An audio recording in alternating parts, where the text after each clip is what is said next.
Olá, meus irmãos e irmãs de Ideal Espírita, vocês amigos e amigas que nos acompanham aqui na página Estação da Luz Espírita, muitíssimo obrigado mesmo pela sua companhia. A nossa página Estação da Luz Espírita não tem fins lucrativos, o objetivo é a divulgação da doutrina espírita. E é por isso que nós reunimos aqui esta sede de matérias espíritas para que possa atender às suas necessidades, estudo, lazer, pesquisa. Você encontra aqui na nossa página Estação da Luz Espírita os livros da codificação, obras suplementares, entrevistas, palestras e os programas da Web Rádio Estação da Luz de Natal e Web Rádio Cristo Consolador de São Paulo. Ou seja, um acervo que atenda às suas necessidades, sem fins lucrativos. O objetivo é a divulgação da doutrina espírita. E agora eu convido você para nos acompanhar na reprodução de mais esse trabalho imperdível. Muito obrigado mesmo pela sua companhia e vamos juntos!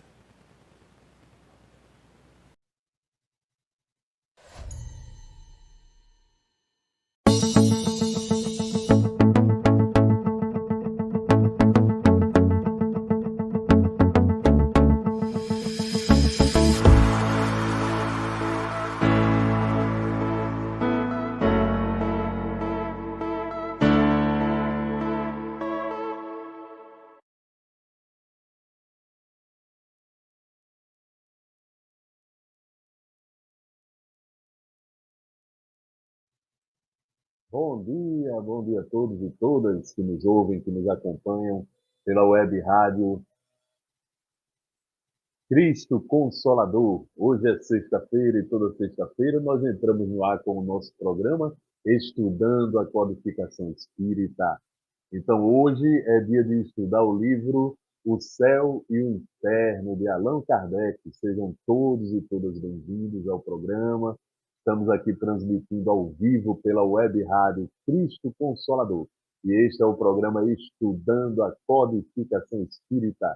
Eu sou Alexandre Santos e queria, através da bancada do nosso programa, que hoje está representada por mim, eu queria dar boas-vindas a todos e todas que nos acompanham ao longo, né, que nos acompanharam ao longo de 2023 e que nos acompanharão, se assim Deus nos permitir, ao longo de 2024. Tenham um ótimo ano novo, que o ano novo seja um ano de muita paz, muita esperança, muito amor nos corações de todos vocês. Vamos, vamos em frente e hoje eu vou fazer uma leitura preparatória retirada desse livro aqui, ó, Caminho, Verdade e Vida.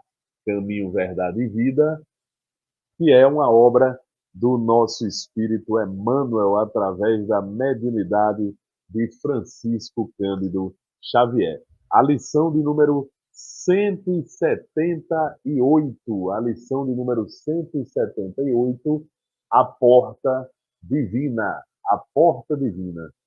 Eu sou a porta, se alguém entrar por mim, salvar-se-á.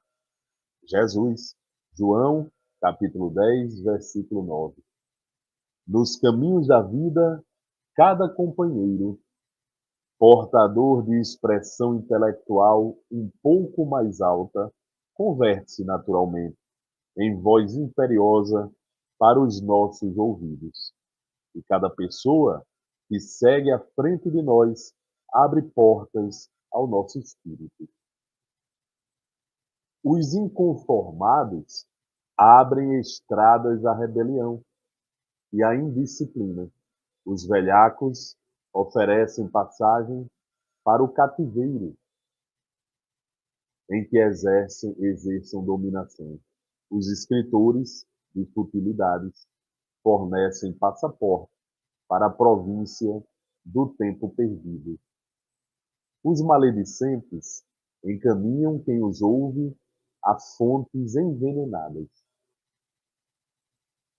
Os viciosos quebram as barreiras benéficas do respeito fraternal, desvendando despenhadeiros onde o perigo é incessante. Os preguiçosos conduzem a guerra contra o trabalho construtivo. Os perversos escancaram os precipícios do crime. Ainda que não percebas, várias pessoas te abrem portas cada dia, através da palavra, falada ou escrita, da ação ou do exemplo. Examina onde entras com o sagrado depósito da confiança. Muitas vezes, perderás longo tempo para retomar o caminho que te é próprio. Não nos esqueçamos de que Jesus é a única porta da verdadeira libertação. Através de muitas estações no campo da humanidade, é provável recebamos proveitosas experiências, amealhando-as à custa de desenganos terríveis, mas só em Cristo, no clima sagrado da aplicação dos seus princípios, é possível encontrar a passagem abençoada de definitiva salvação. A passagem abençoada de definitiva salvação. É assim que a gente inicia o nosso programa de hoje, falando exatamente do novo mandamento, aliás, falando exatamente dessa porta, né, divina no mundo que se tornou para todos nós os caminhos abertos por ela, né, que a porta a gente abre, adentra a porta, mas a gente tem que seguir uma caminhada longa por dentro de onde nós entramos, né? Então, a porta mais segura que nos conduz a Deus, e não é à toa que Jesus nos dizia o tempo inteiro que ele era a verdade, o caminho e a vida, né? Ninguém chegava ao Pai senão através dele, né? Por meio dele. Então ele se coloca ali como a porta divina que nos livra de todas essas coisas que foram ditas aqui na leitura e que acabam nos do caminho do bem, nos afastando daquilo que a gente precisa verdadeiramente vivenciar. Né? Ele fala aqui dos inconformados que abrem estradas à rebelião e à indisciplina. Ele fala dos velhacos que oferecem passagem ao cativeiro, em que exercem dominação. Ele fala dos escritores de futilidades que fornecem passaporte, passagem, né, para a província do tempo perdido.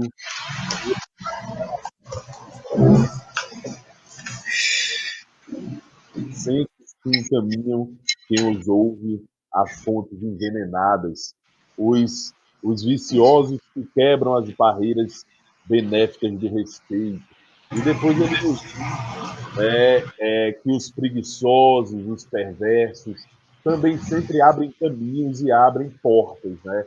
Para que aqueles que seguem os seus pensamentos e a sua forma de interagir com o mundo dessa maneira imperfeita, essas portas se abrem e quem quiser passa por elas.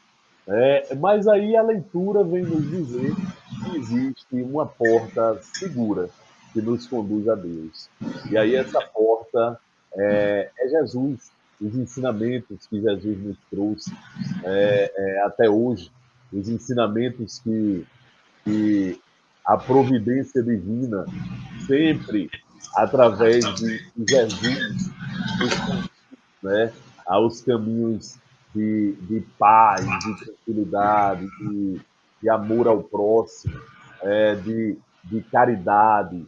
Então, tudo isso, quem desperta dentro de nós tudo isso é exatamente o Mestre amado Jesus, com os seus ensinamentos, que são verdadeiras palavras de vida eterna.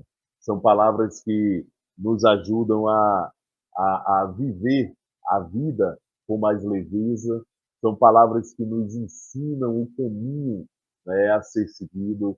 No momento em que Jesus nos ensina sobre o perdão, no momento em que Jesus nos ensina sobre, sobre, por exemplo, a necessidade de amar o próximo como amar a nós mesmos, de não fazer com o outro aquilo que a gente não gostaria que fosse feito com a gente. Nesses ensinos, nós encontramos muita luz, nesses ensinos nós encontramos verdadeiras portas que se abrem para o divino, que se abrem para Deus. Então, Jesus realmente é a porta divina, é a porta que abre, né, para que nós possamos entrar naqueles caminhos que nos encaminham a Deus. Porque é preciso que a gente saiba também que o que nos ensina a lei de Deus é que a gente precisa se esforçar nessa caminhada que nos conduz ao Criador, que nos conduz de volta ao Criador. É preciso se esforçar para que a gente possa ver a Deus, chegar até Deus. A gente precisa estar puro do espírito. E para isso a gente precisa evoluir espiritualmente. O que é que significa evoluir espiritualmente? Evoluir espiritualmente, meu irmão, minha irmã, ouvinte que está aí nos acompanhando pela web rádio Cristo Consolador, evoluir espiritualmente significa ir largando aos poucos aquela roupa velha, né? Ir largando aos poucos aqueles restos né, de, de, de imperfeição que a gente ainda traz conosco, tá? E vencendo isso, e trabalhando isso. Interessante é a gente lembrar nas palavras de Allan Kardec, quando ele fala sobre o verdadeiro espírita. Perguntaram a Allan Kardec o que era que ele entendia por o verdadeiro espírita. E ele dizia que o verdadeiro espírita, né, era aquele que se esforçava para dominar as suas más tendências, para vencer as suas más tendências. Olha só que coisa maravilhosa. Allan Kardec, aquele que codificou a doutrina espírita, que ajudou a codificar a doutrina espírita, aquele que serviu de vamos dizer assim, de porto seguro para os espíritos superiores poderem trazer, né, toda a doutrina do mundo espiritual para cá, né, desvendando cada vez mais a lei de Deus para nós. Allan Kardec nos diz que o verdadeiro espírita, ou seja, para fazer parte dessa falange que nós chamamos de espíritas, né, é preciso apenas a vontade de vencer as suas más tendências, de, né, cada vez mais estudar, compreender um pouco mais sobre a lei de Deus, sobre o mundo espiritual, sobre a mediunidade, entender, estudar, ler, compreender. Isso é muito importante. E a partir daí, vencer aquele homem velho, aquela mulher velha que existe dentro de nós, e limpando a nossa casa, e modificando a nossa vida de dentro para fora, e seguindo a nossa caminhada na evolução espiritual, através da porta aberta por Jesus, o Cristo. E essa conduz a Deus, verdadeiramente. As outras nos conduzem, infelizmente, ao erro e à queda. Minha irmã Cristina, você chegou aqui ao longo da nossa história sobre o Jorge. Seja bem-vinda, minha irmã. Bom dia, Alexandre. Bom dia a todos que nos ouvem. Bom dia, planeta Terra, né, onde nós habitamos. É uma alegria estar aqui. E conforme a Alexandre estava falando há pouco, né, sobre a porta estreita, e o nosso irmão Guilherme, que hoje não está aqui conosco, na sua dinâmica de colocar as palavras para nós, ele fez uma comparação, né, a nossa vida com aquelas portas giratórias que tem na entrada do banco. Então, que a gente possa procurar a porta estreita, mas passar e ficar lá dentro, e não virar e sair pelo outro lado e ficar girando, só entrando e saindo, sem se melhorar, sem ganhar nada com relação a isso, sem conseguir melhorar-se, nem que seja um pouquinho. Então, é sempre bom lembrar, né, que o caminho certo, a porta mais estreita, com todas as dificuldades, mas esse é o caminho mais seguro, que a gente possa caminhar, trilhar e conquistar, né, um lugar bem mais protegido. Não é isso, Alexandre? Eu estou com a prece e o Evangelho. Isso. Então, convido a todos nesse momento, nesse período que nós estamos iniciando, uma nova jornada, mais um ano de caminhada neste planeta Terra, onde nos enchemos de esperanças, e renovamos as nossas forças para começar o ano e mais uma vez trilhar nesse trabalho evolutivo do nosso espírito, que possamos elevar o nosso pensamento a Deus, Pai de infinita bondade, a Jesus, nosso mestre amado e amigo de todas as horas, a nossa Mãe Maria de Nazaré, aos nossos anjos guardiões, aos nossos guias e protetores. E agradecer a Deus, Pai Todo-Poderoso, por tudo que nos permite, pelo dia de hoje, por mais um dia de vida e de caminhada aqui com os nossos, pela saúde, pelo trabalho, pela alegria de viver.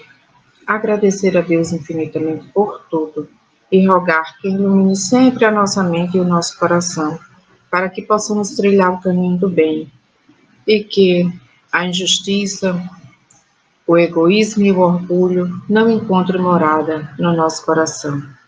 Rogar a Deus também que ilumine a nossa mente para que possamos compreender os ensinamentos, as mensagens que serão colocadas para nós através do trabalho dessa manhã, dessa história que nós estamos estudando aqui neste programa.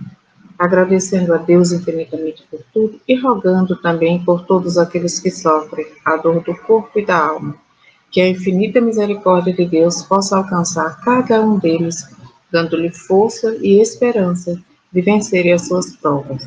Mas que, acima de tudo, Senhor, seja feito sempre segundo a vossa vontade.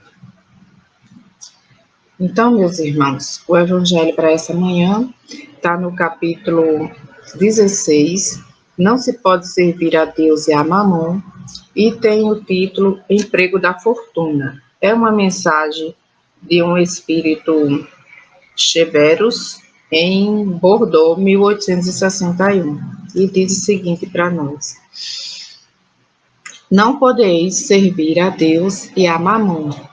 Retende bem isso, vós, a quem o amor do ouro domina, vós, quem venderias vossa alma para possuir tesouros, porque eles podem vos elevar acima dos outros homens e vos dar as alegrias das paixões. Não podeis servir a Deus e a Mamon. Se, pois, servis vossa alma, dominada pelas cobiças da carne, apressai-vos em sacudir o jugo que vos oprime, porque Deus, justo e severo, vos dirá: que fizeste, dispenseiro infiel, dos bens que te confiei? Esse poderoso móvel das boas obras, não fizeste senão servir a tua satisfação pessoal. Qual é, pois, o melhor emprego da fortuna?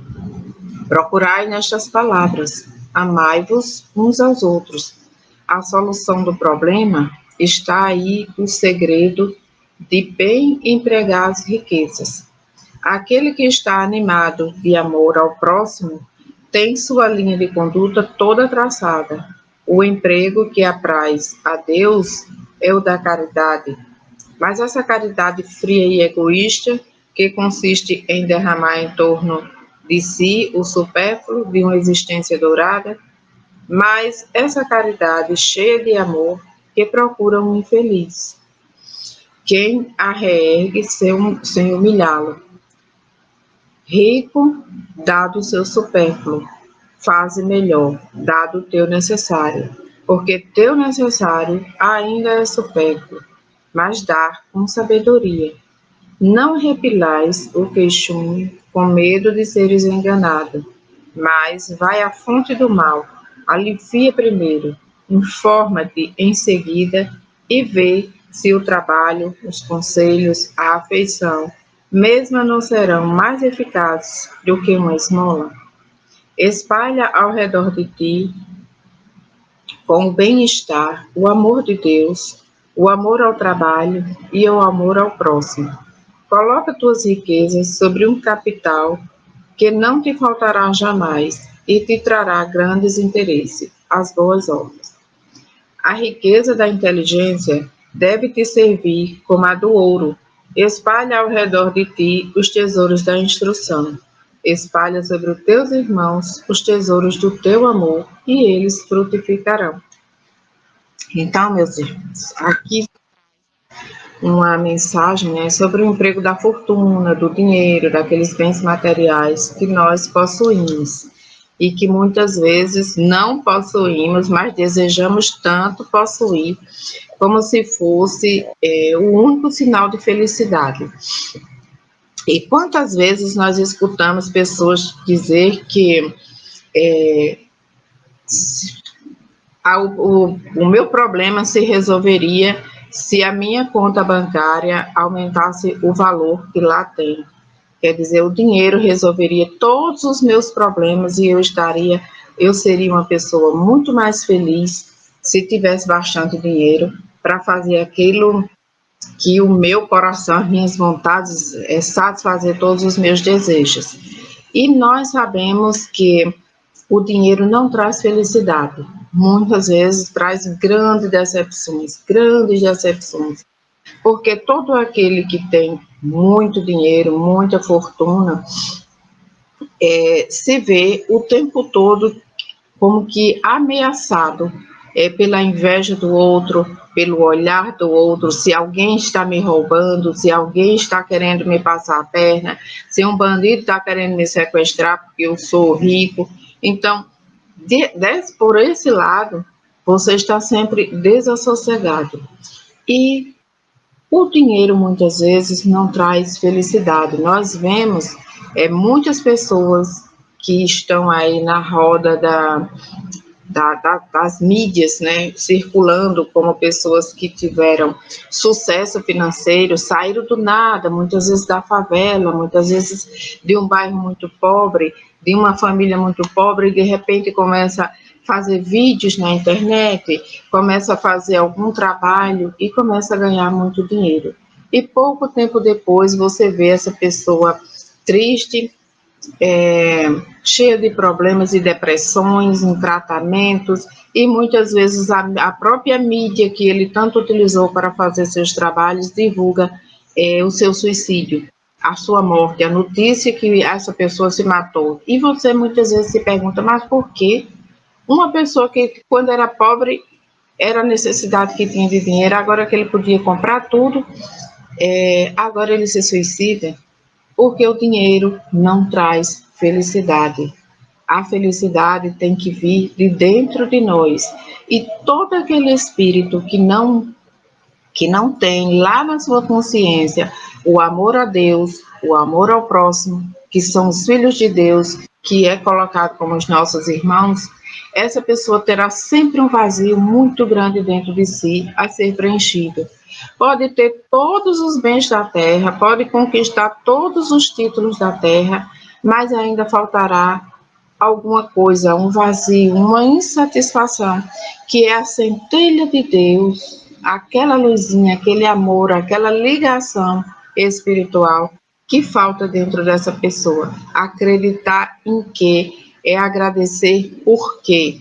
Então, quando ele fala aqui do emprego, da fortuna, ele coloca para nós que quando é colocado em nossas mãos, não é um privilégio, e sim uma missão, para que como você está com essa condição, você possa ajudar os mais próximos, aqueles que não têm, que não conseguiram ou que não tiveram estão na mesma situação, aqueles que mais precisam. Então, cabe a nós não usar somente para nosso bem próprio, para nossa satisfação pessoal, mas que esse dinheiro, que essa fortuna possa ajudar o progresso dos nossos irmãos mais próximos e o progresso de toda a humanidade, né? Fazer avançar. Então, é necessário que possamos abrir os olhos a isso, porque como o próprio texto diz para nós, qual é o melhor emprego da fortuna? Ele disse, se regre por essas palavras, amai-vos uns aos outros, porque na hora que eu olho para o lado, que eu vejo a necessidade do meu irmão, eu vou saber muito bem como empregar a fortuna, aquele dinheiro que eu tenho e o que é que eu posso fazer de melhor pelo meu irmão. Então, que possamos pensar, o Evangelho, a doutrina, as religiões não proíbe e nem condena a riqueza, mas condena quando você faz uso e abusa desse uso.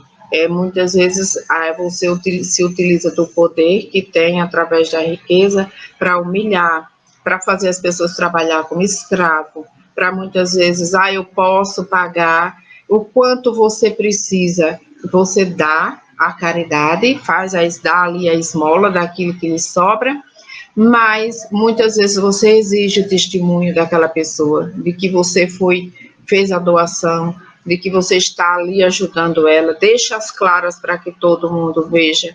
E dessa forma é uma caridade que humilha, que coloca para baixo. E não é assim que deve ser feito. Nós temos uma passagem no Evangelho também de uma senhora que sai com a sua filha a distribuir a caridade. E ela se cobre como uma pessoa muito simples para que não confronte nem humilhe aqueles aonde ela chega para fazer o auxílio. E quando ela é reconhecida em um outro momento, no seu ambiente, onde convive com a alta sociedade, ela pede silêncio, não fale, não revele, porque essa é a verdadeira caridade, aquela que você faz no silêncio, sem precisar de ostentação, de fotografar e botar na internet para que as pessoas vejam, para que as pessoas tomem conhecimento, porque a partir do momento que você faz essa divulgação, você já perdeu os créditos daquele seu trabalho, você já ganhou ali com aquela divulgação, então não tem mais, você voltou o relógiozinho ao pontinho zero, tem que começar em um outro momento. Então, a religião não proíbe, nem condena a riqueza, o dinheiro, as posições que você tem, contanto que a gente saiba usar, sem abusar e sem humilhar o nosso próximo. É isso. Muito bem, minha amiga Cristina Albuquerque. As reflexões são sempre importantes nesse sentido. Vamos então, minha amiga Cristina, seguir aqui o estudo do nosso livro, né? O Céu e o Isso. Inferno. Nós estamos estudando dentro do capítulo 4, né? A segunda parte, viu, do livro O Céu e o Inferno, no capítulo 4, os espíritos sofredores. E dentro dos espíritos sofredores, nós estamos tratando aqui do espírito que O apresenta príncipe. como príncipe Ouran. Ele foi um príncipe russo em outros tempos, segundo Allan Kardec, e ele nos fez algumas reflexões na mensagem que ele deu lá na Sociedade Parisiense de Estudos Espíritas, que nós já falamos sobre ela na semana passada, mas ficamos de retomar a parte final. E a parte final, ela traz muita informação importante para a gente tratar. Então, eu vou fazer aqui a leitura, inclusive a leitura do que diz o Guia do Médium, que é o que ficou faltando a gente tratar na semana passada, tá? Então vamos lá, eu vou fazer a primeira leitura da última fala do Príncipe Auran. Kardec faz uma pergunta, depois dessa pergunta que ele responde desta forma, e Kardec pergunta o seguinte: lembrai-vos dos vossos antecedentes, ou seja, das suas vidas anteriores, né? Faço-vos esta pergunta no intuito de me instruir. Então, Allan Kardec faz a pergunta, aproveita que ele está diante de um príncipe, né? De alguém que foi príncipe, e Allan Kardec, querendo aumentar o conhecimento e até a lição sobre a vida desse rapaz, ele pergunta sobre as vidas anteriores, sobre os antecedentes, ou seja, antes da sua encarnação como príncipe Auran, se ele tem alguma coisa para nos dizer. E ele faz questão de revelar que isso é para a instrução dele, né, de Allan Kardec. Essa instrução a gente sabe muito bem que ela estava sendo operada para que ele escrevesse o livro O Céu e o Inferno. Então era uma instrução que interessava a toda a humanidade, que ia trazer informações sobre a lei de Deus, sobre a justiça de Deus e por aí vai. Então, ele nos diz, né? Vossos guias aí estão e sabem do que precisais. Vivi no tempo de Marco Aurélio. Então, ele voltou para uma existência em que ele vivia no tempo de Marco Aurélio. Poderoso, então, sucumbia ao orgulho, causa de todas as quedas. Depois de uma erraticidade de séculos, quis experimentar uma existência obscura. Pobre estudante, mendiguei o pão, mas o orgulho possuía-me sempre. O espírito ganhara em ciência, mas não em virtude. Sábio, vendia a consciência a quem mais dava, servindo a todas as vinganças, a todos os ódios. Sentia-me culpado, mas a sede de glórias e riquezas estrangulava a voz da consciência. A expiação ainda foi longa e cruel.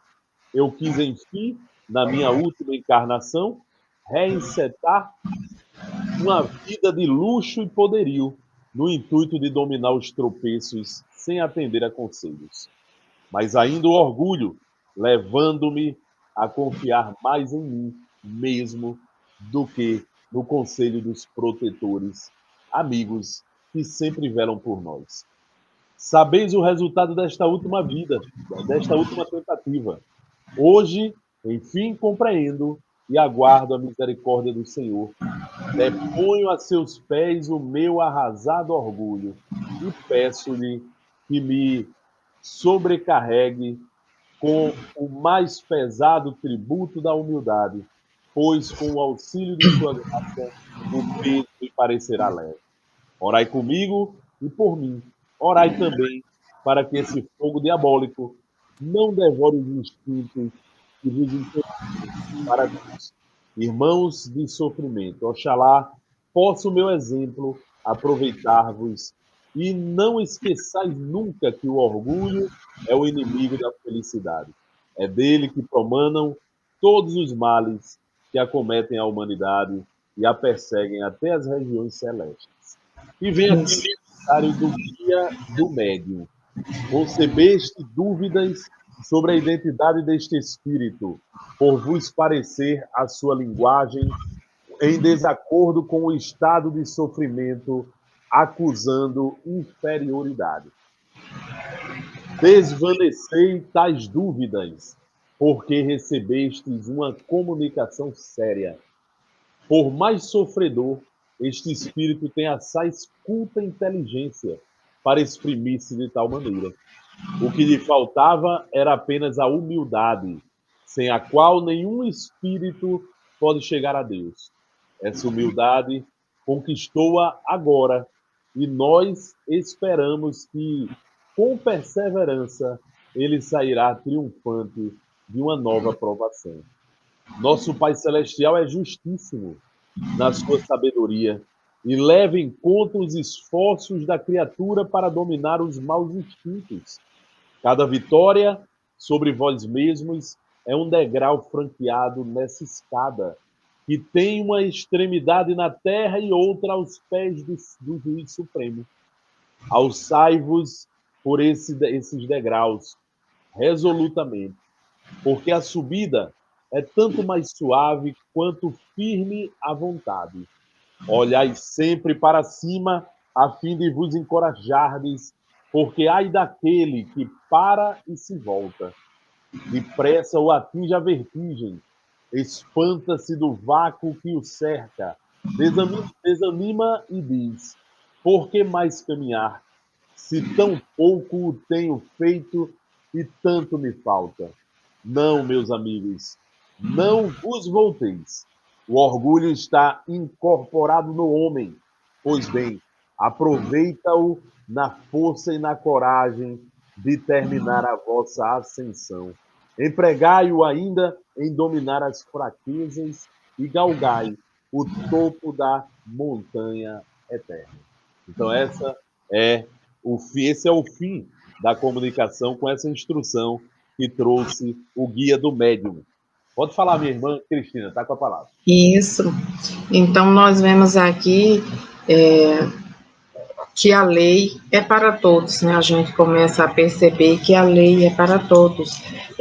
Muitas vezes, no nosso mundo, nós costumamos dizer, mas o rico pode tudo e o pobre não pode nada. Tudo, a lei só funciona para o pobre que não pode pagar, que não tem um bom advogado, que não tem o poder de ir lá e manipular a seu favor. Mas nós vemos aqui que na lei de Deus é bem diferente. É para todos, para todos. E nós vemos que principalmente aqueles que tinham mais poder na terra, que tinham mais condições de manipular a seu favor, esses é o que muitas vezes têm mais dificuldade diante da lei de Deus, de se enquadrar e de ser socorrido por ela, de ser acolhido por ela, porque a dificuldade se encontra no seu espírito, na sua alma, na sua forma de pensar, na sua forma de agir. E para entrar por essa porta estreita, onde foi falada lá no Evangelho, no Exórdio, na leitura inicial, é necessário que tenhamos pureza de mente e de coração. E enquanto isso não nos atingir, nós estaremos bem distantes de alcançar, passar por essa porta.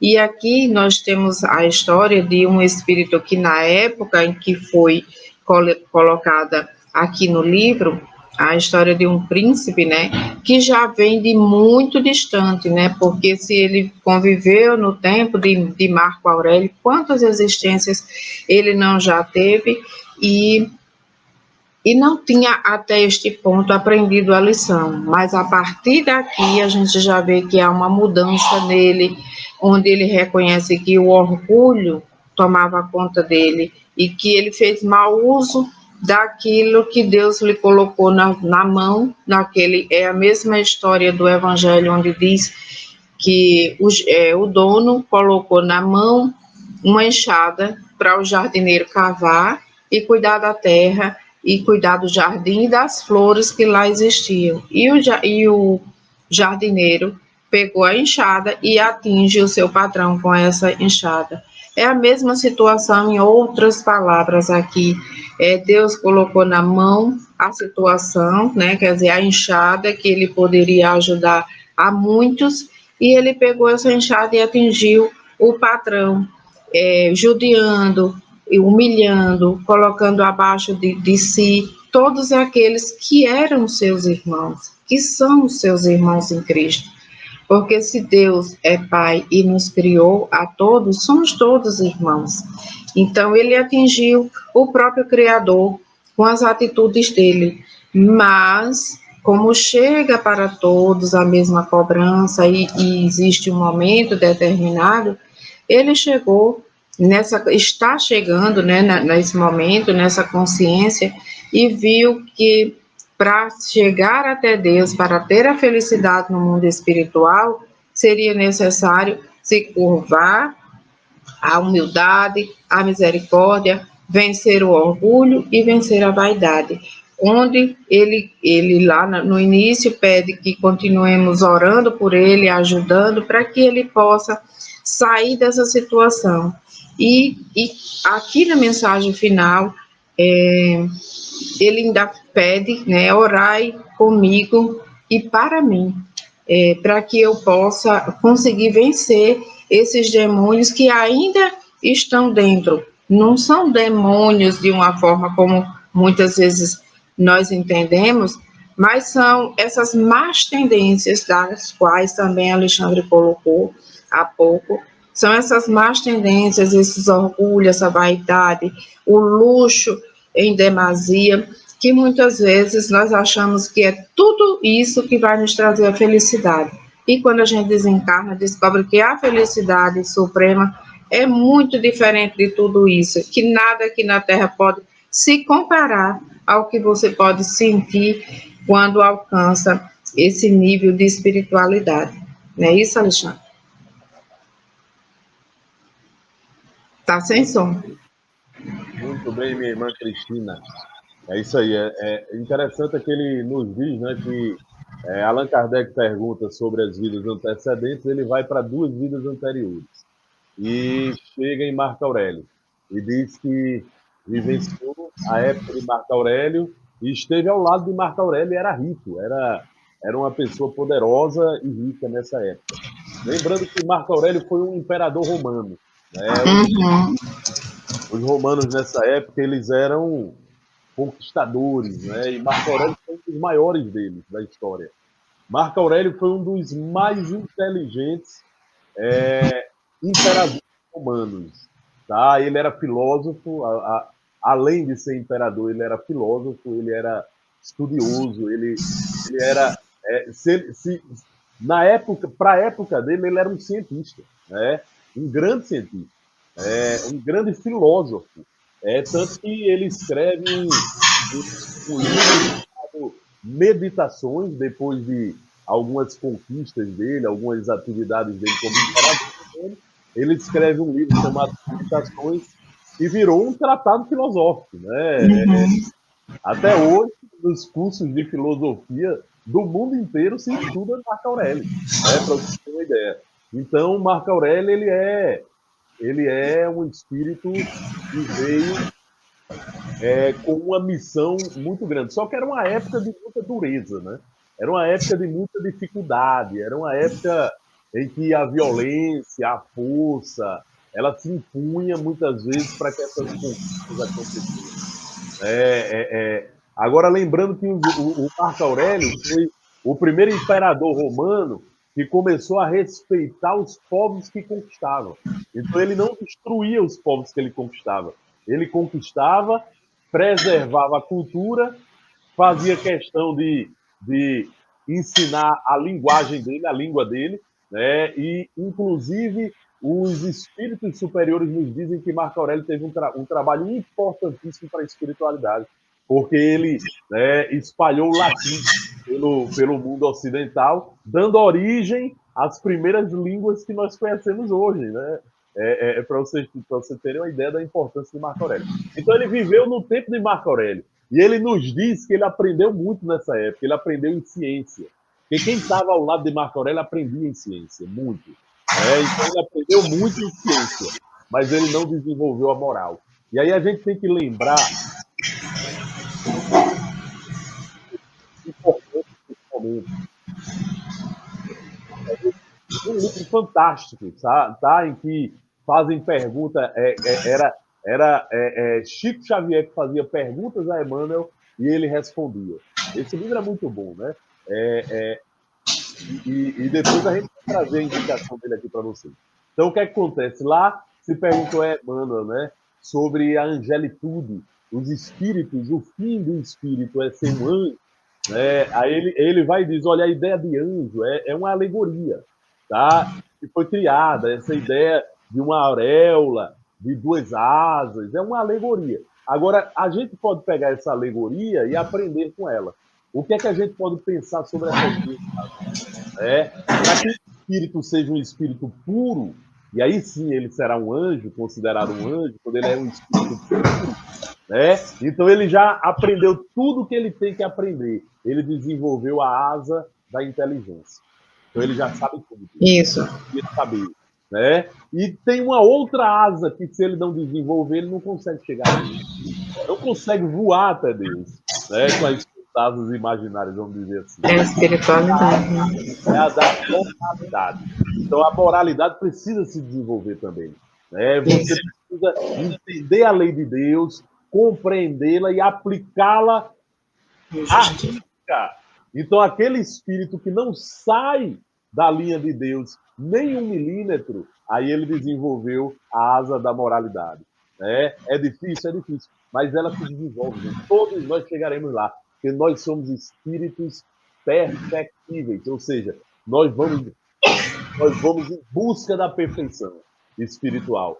Cada encarnação. Então, esse espírito aprendeu muito com Marco Aurélio, em ciência.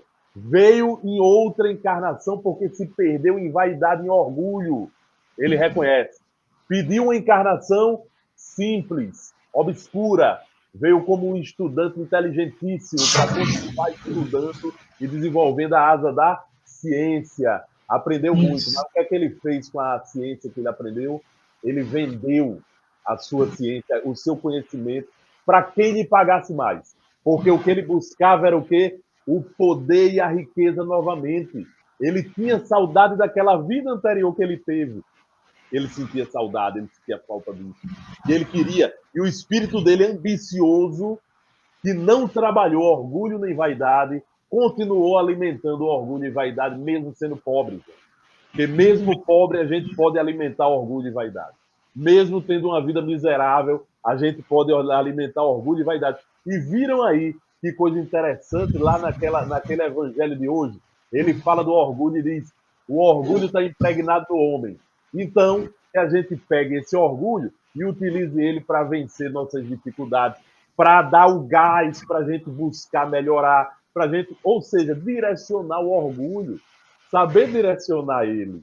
E aí a gente faz o orgulho funcionar para o bem, né? E a gente retira o orgulho mal de dentro de nós. Então existe o orgulho mal que nos leva a quedas espirituais, como é o caso desse nosso irmão, e existe o orgulho bom, que é quando a gente se espiritualiza, quando a gente, né, desenvolve a moral e a gente usa o orgulho, né, o restinho de orgulho que ainda existe em nós, para que ele sirva como gás para a gente buscar nossos objetivos, sempre melhorando o bem que a gente passa para a humanidade. Essa é o ideal, certo, pessoal? Isso. Não podemos voltar atrás e apagar o que fizemos, né? Mas podemos, a partir de então, nos melhorar e chegar a um novo objetivo, a um objetivo ao final, né, da nossa conquista, mas de uma forma diferente. E aqui o guia do médio diz para nós, né, olhai sempre para o alto, para vos encorajar, não olheis para trás, quer dizer, tudo que a gente fez foi feito e não há como ser mudado, mas a gente pode começar a mudar daqui em diante, né, fazer uma história diferente daqui para frente. E nós sabemos que quantas histórias está aqui colocado nesse livro, de espíritos sofredores, de espíritos medianos que já saíram da parte de sofrimento, mas ainda não são espíritos puros, e quantas pessoas não já cometeram suicídio, tiraram a sua própria vida por conta de orgulho e de vaidade, por perder fortunas e não ter coragem de enfrentar os amigos, porque não é mais aquela pessoa rica, não é mais aquela pessoa poderosa, por amores perdidos, por contendas em famílias. Então, muitas vezes, esse orgulho não nos permite passar por cima dos nossos problemas, não nos permite avançar. Eu não me curvo diante das situações, eu tenho que estar no poder o tempo inteiro. E esse orgulho, muitas vezes, não está só em quem tem poder, em quem tem dinheiro, não. Muitas vezes a gente encontra pessoas muito simples que não tem um centavo na conta bancária, mas tem um orgulho gigante, que não aceitam ajuda, que não aceitam a palavra, que não aceitam um conselho. Ele é ele por ele mesmo. Então, nós vemos que o orgulho é uma chaga da humanidade que nos persegue a todos, independente de raça e de condição social. E aproveitando o que você disse aí, Cristina, aí essas pessoas, o orgulho delas se manifesta como? Como ela não tem dinheiro e poder, se manifesta de outras formas. Né? Tem gente, por exemplo, que deixa de falar com familiares por causa de querelas pequenas e passa décadas sem falar. Eu estou há 20 anos sem falar com meu irmão. Eu estou há 30 anos sem falar com meu pai. Há 20 anos que eu não falo com minha mãe. E quando você pergunta do que se tratou a querela inicial, aí a pessoa fala é uma coisa tão pequena, né, que você olha e diz, não, foi o orgulho aí que operou, né, e fez com que mesmo os laços familiares consanguíneos fossem esquecidos e você simplesmente cortasse o laço com aquela pessoa. Então, esse vínculo que que Deus estabeleceu, que Deus colocou para nós, amai-vos os vossos irmãos como a si mesmo, amai a Deus sobre todas as coisas, e ao vosso próximo, que são os nossos irmãos, independente de cor, raça e condição social, somos todos irmãos. Então, é um laço muito forte, e a gente precisa compreender isso, compreender da forma mais profunda isso. Quando Alexandre falava agora, eu lembrei de um vídeo que eu assisti de um médico, né, oncologista, onde ele faz um atendimento na casa espírita. E ele recebe um médico espiritual, e no momento que eles estavam no trabalho na casa espírita, chegou um rapaz entre seus 20 e poucos anos, e a perna toda estourada de eczema, um problema lá gravíssimo na perna. E ele está na fila para ser atendido, e o médico espiritual chega para ele, que é o médico, e diz: ele não. Mas como ele não, se é uma pessoa em sofrimento, que está na casa espírita buscando uma ajuda, e por que ele não? Aí o médico espiritual diz: filho, não existe cura para filho que chuta pai e chuta mãe. Então é preciso primeiro que ele curasse a alma, que ele se reconciliasse com o pai, com a mãe, pedisse o perdão para que a eczema da perna pudesse ser curada. Enquanto ele mantivesse essa raiva e esse mal dentro dele, que não respeitava o pai nem a mãe e o chutava, ele ia continuar com o problema. Só que ele foi levado à casa espírita para que pudesse ser orientado e compreender e começar a fazer a mudança. Claro. E olha só, o que é que a gente tem que pensar? Muitas vezes, por que esses fenômenos acontecem, né? De você somatizar, muitas vezes, no corpo físico, né, um problema que começou numa desavença emocional. Acontece, é muito comum, viu, gente? E tem situações piores ainda, que é quando isso se cristaliza no corpo perispiritual, que é o corpo que a gente leva conosco quando a gente desencarna. A gente deixa o da terra e leva conosco o corpo perispiritual. Esse corpo, se ele leva querelas emocionais junto com ele, somatizadas no corpo perispiritual, nós passamos por problemas seríssimos para poder nos livrar disso. E olha, a gente vê um exemplo disso numa obra de Chico Xavier com o espírito André Luiz, interessante, em que o filho, né, o filho chega bêbado de uma farra, né, e o pai vai reclamar com ele, né? E ele bate no pai, né? Não só bate no pai com a mão do estivador, ele era um estivador, para você ter uma ideia, ele não só bate no pai, e o pai, sentindo no corpo a violência causada pelo braço dele, né? O pai olhou e disse, jogou uma praga para ele, olha só, e disse, você é um filho ingrato, esse seu braço aí há de secar como um galho mau de uma árvore que não presta. E de repente, esse rapaz é visto no mundo espiritual com um braço extremamente seco. E André Luiz vai e pergunta, né, que fenômeno foi esse? E o que se explica para ele é justamente isso, que ele somatizou tanto a culpa, né, de ter batido no pai, o espírito dele sabia tanto que era errado aquele ato de bater no pai, e aquilo que ele escutou do pai, que ficou cristalizado no espírito dele, aquilo, né, começou a movimentar o mecanismo da culpa e do arrependimento. E o arrependimento foi tão grande que ele cristalizou a mente espiritual naquela fala do pai, que dizia a ele que o braço dele ia secar. E ele somatizou isso no corpo perispiritual. E André Luiz pergunta, mas qual é a saída para isso? Não tem como ele se curar? Não tem cura aqui no mundo espiritual? Né? Não tem hospital, não tem isso aqui, porque não leva ele para um tratamento. E disseram, não, isso é um problema interno dele. Ele precisa se modificar. Então isso só vai mudar, André, quando ele reencarnar. E aí a gente entende porque alguns reencarnam com o braço seco, porque alguns reencarnam com uma deformidade na perna, na cabeça, no coração, no Uma pulmão. doença de pele incurável.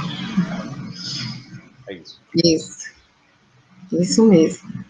Então, meus irmãos, essa história aqui do Príncipe Oran traz grandes reflexões para nós, e a cada dia nós vamos aprendendo um pouquinho mais sobre essa grande lei universal que rege todo o planeta, todo o universo, e que todos nós temos que nos enquadrar nessa grande lei. É primordial que a gente compreenda isso, e que quanto mais cedo começarmos a compreender e a colocar em prática, mais rápido nos aproximaremos dos espíritos puros elevados. Quanto mais a gente resistir e dizer, não, vou deixar para a próxima encarnação, não é bem assim, isso, quem foi que disse isso para vocês? Isso é conversa para... Então, quanto mais a gente resistir, mais seremos açoitados pela dificuldade, pela dor, pela angústia, pela aflição. Então, por que não seguir o caminho do bem, a porta larga, onde tudo é amor, é tranquilidade, é suavidade? Por que resistir no mal e ser açoitado o tempo todo por essas situações de vazio, de angústia, de sofrimento? Mas a cada um conforme as suas obras, e para isso Deus nos deu o livre-arbítrio. Cada um faz as suas escolhas, mas torcemos também para que 2024 as escolhas possam ser melhores, os pensamentos possam ser renovados, e que possamos realmente, quando chegar ao final deste ano, a gente possa contabilizar um pouquinho mais diferente tudo aquilo que começamos. Isso, minha amiga Cristina. Cristina, nós estamos nos encaminhando para o fim do nosso programa, né? Lembrando que no próximo programa nós já estamos diante de uma nova programação feita já para os primeiros meses de 2024. Nessa programação, nós vamos contemplar cada mês aqueles meses que são importantes para a doutrina espírita, por exemplo, um mês que tenha o aniversário do Livro dos Espíritos, nós vamos ter um programa especial destinado para aquele tema. No mês que tenha o aniversário do Livro dos Médiuns, nós vamos ter um programa destinado para um tema que aquele livro aborda.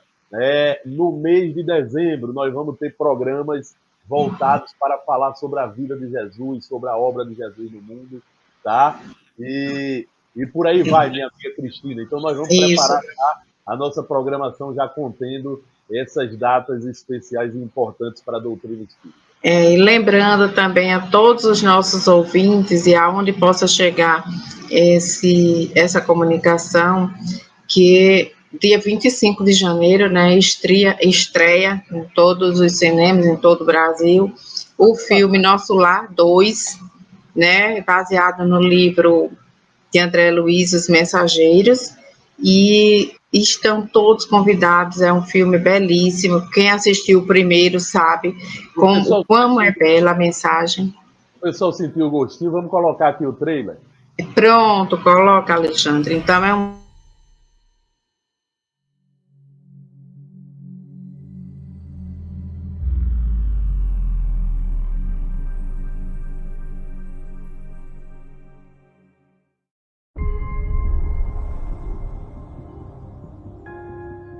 Este é o Dr. André Luiz. Seja muito bem-vindo. Há muitos anos, nós conseguimos reencarnar um grupo aqui da cidade. A nossa missão é ajudar esses irmãos e instaurar um ambiente de intercâmbio espiritual.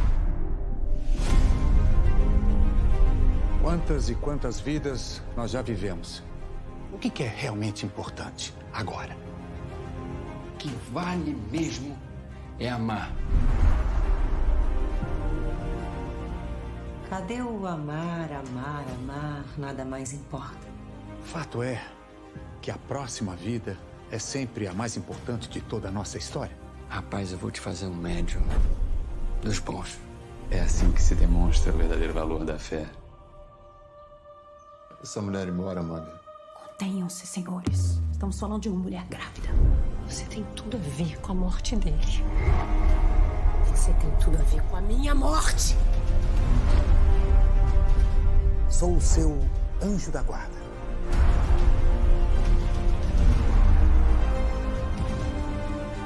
A gente ama você do jeito que é. Deus do céu. Te aceitamos. Vem comigo.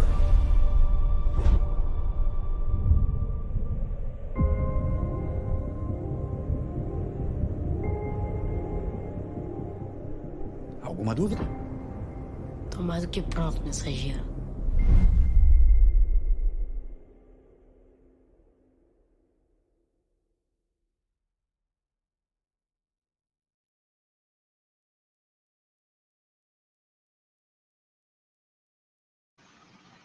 Então, tá aí, né, o convite, o filme está belíssimo e a mensagem mais ainda.